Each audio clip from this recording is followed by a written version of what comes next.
My first tale is so notorious that it was adapted into one of the most popular movies of the late 1980s. Top Gun. But I refer to it in its original cadence as the haunted shed. Gun. Very silence and then applause for the haunted shed.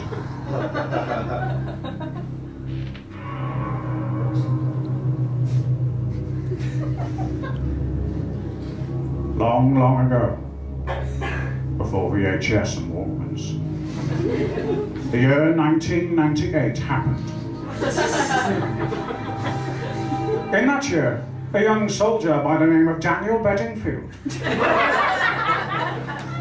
was discharged from the army after serving bravely in a war. His beefcake physique and military training made him ideal for private security work in the busy bars of Liverpool city centre. And so he got a job as a gardener at nearby Speak Hall. Dan liked his job at the gardens, and he often remarked that it was much better than getting shot at in the deserts of Argentina. 2 weeks into the job, Dan was in one of the sheds, untangling some Japanese knotweed from a conifer bush.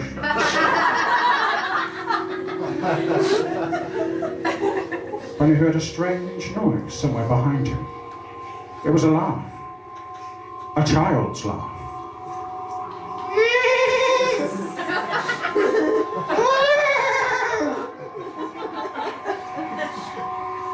And with the laugh came a strange smell of lavender and roasting chestnuts.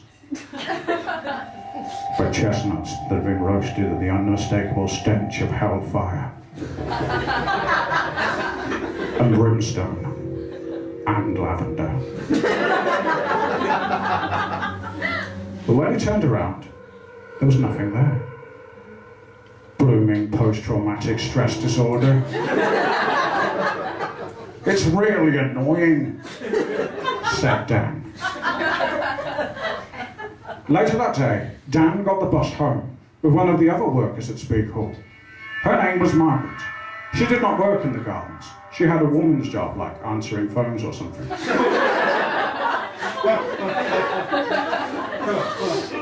Margaret asked Dan if he was enjoying his new job at Speak Hall. And Dan replied, yes, sure, affirmative. Because he still spoke with military parlance. While they sat on the bus, Dan remembered that laugh he'd heard. Remember? The laugh.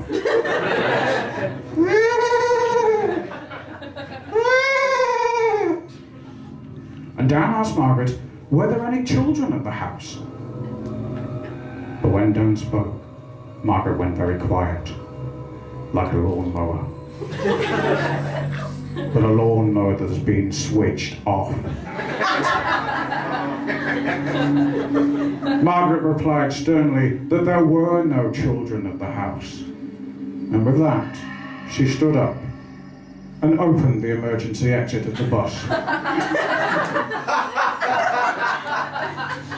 And stepped out of the moving vehicle. She fell into the road, rolling over and over and over like a Coke can caught in the breeze. Until her head was crushed by the wheel of a Tango orange Vauxhall Corsa. How odd, said Dan. I fancy an ice cream. And so he bought a feast on the way home. A mint feast. The next day, Dan went back to the shed to mix up some leaf mulch for the Venus flytraps.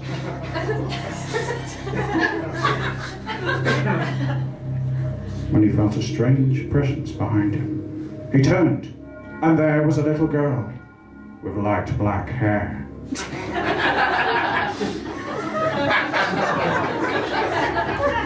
She smiled at Dan sweetly, And he tried to smile back, but he didn't like children. He'd seen a dead one in that war.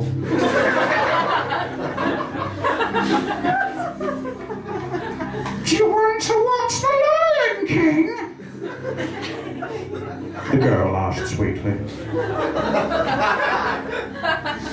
I've got to feed the plants or they'll die like Diana, Princess of Wales, said Dan.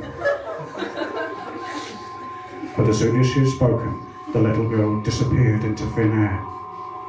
Dan was quite shaken. He picked up the gooseberry bush and made his way out of the shed. He was getting a little perturbed by the whole incident when suddenly a heavy hand laid itself on his back. Mayday! Mayday! Charlie is through the wire! Repeat! Charlie is through the wire! But when Dan turned round, it wasn't an enemy soldier creeping up behind him with an RPG. It was Fat Chris. Are we within the haunted shed? Said Fat Chris, shoveling kettle chips into his jowly face. Fuck you fucking talking about, you fucking fuck, replied Dan casually. Fat Chris nodded and took him away to his little room, where he kindly made Dan a cup of hot Earl Bovril and opened a 6-pack of pepperami.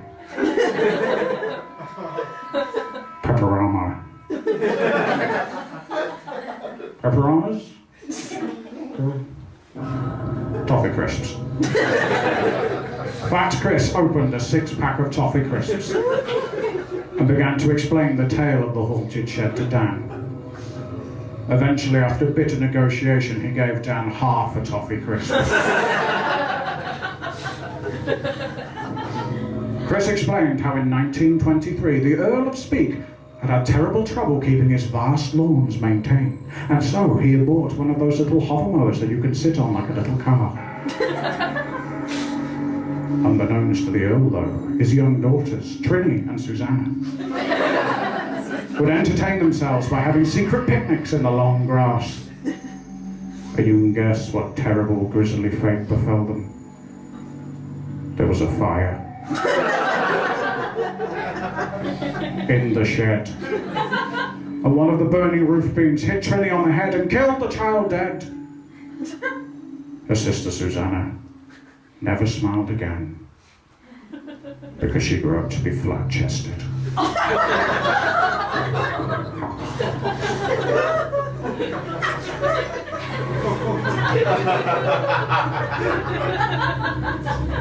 Chris explained how the allegedly alleged shed had been haunted ever since. In 1925, a maid had said she had seen a packet of seeds moving about by themselves. In 1965, it was said that the devil himself, old Saint Nick, had appeared next to a pile of hose. Because the shed was used as a brothel in the late 1960s. And in 1975, ghostly hieroglyphics appeared on one of the boxes. They read, "This side up." And most disturbingly were written upside down. In Chinese. In blood.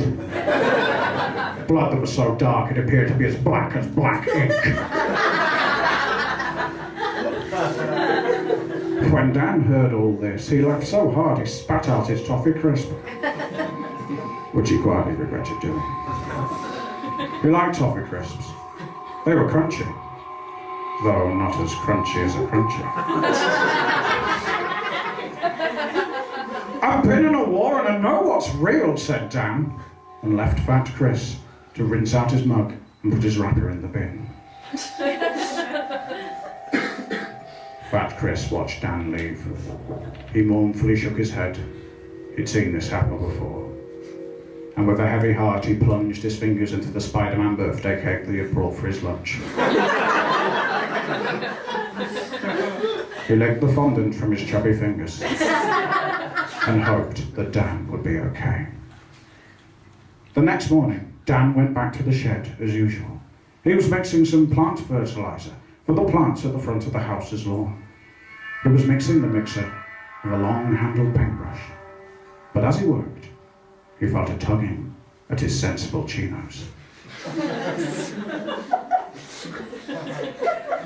Dan was a little irritated by this. He had just come out of a surprisingly amicable divorce settlement, but he had given his ex-wife all of his records. And that morning he had really wanted to listen to Tubular Bells. "Stop tugging me!" he shouted. "Stop tugging me off!" he shouted at the ghost of the little girl, angry at the thought of being tugged off by a little girl in a shed. He looked down and there was the little red-haired girl. Her eyes were like snakes. He looked deep into them, and then a ghost came up behind him and killed him with an axe.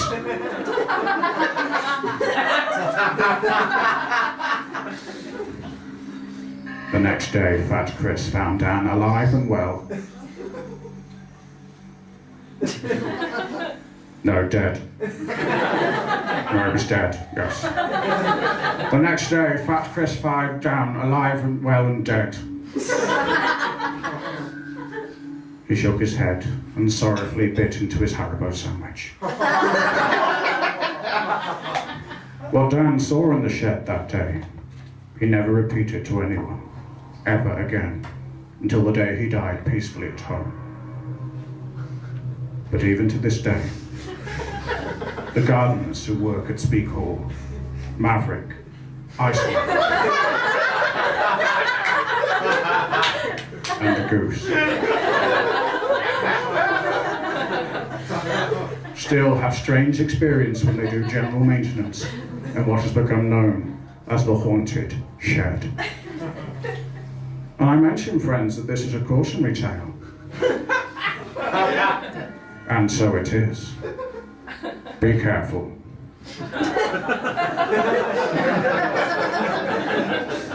In general.